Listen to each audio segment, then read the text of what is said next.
काय केलं मम्मी? काय? अरे ना बेडशीट पडलेलं होतं. बेडशीट फाटलं होतं, ते खराब झालं. म्हणलं फेकून देऊस तर आहे ना. हे बघ ना कशी बॅग शिवली. बघू.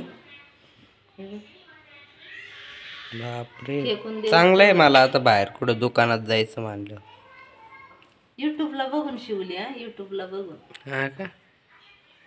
फाटलं होतं ते बेडशीट, तर म्हणलं शिवून बघावं बरं पिशवी. म्हणलं कशी वाटती, तर कशी वाटती कमेंट मध्ये सांगा.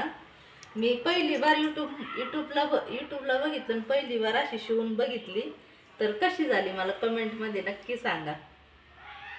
कशी झाली बंद वगैरे.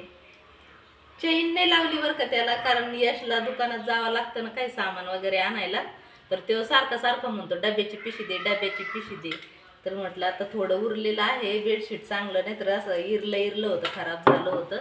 तर मी एवढं चांगलं काढलंय निवडून आणि त्याची अशी बॅग शिवली भैयाला दुकानाचं सामान आणायला दुकानातून. तर कशी वाटली कमेंटमध्ये मला नक्की सांगा. मला खूप आनंद वाटतोय का मला आली म्हणून शिवता. तर बघा कशी शिवली, बंद वगैरे एकदम बास्केट सारखी आली की नाही. आणि त्याच्यामध्ये ना मी गोणी टाकली. गोणी आवाज येतोय का? गोणी टाकली मी त्याच्यामध्ये, आणि गोणीमुळे असा कडकपणा आलाय ना तिला. तर खूप छान झाली. मला तर खूप आवडली. तुम्हाला आवडली का नाही कमेंट मध्ये नक्की सांगा. मला खूप आनंद वाटतोय. तरी असले कुटाणे मी करीत असते दिवसभर. माझी तब्येत बरी नाही तरी पण हे असले कुटाणे केले. तर कसे वाटले कमेंट मध्ये सांगा बॅग.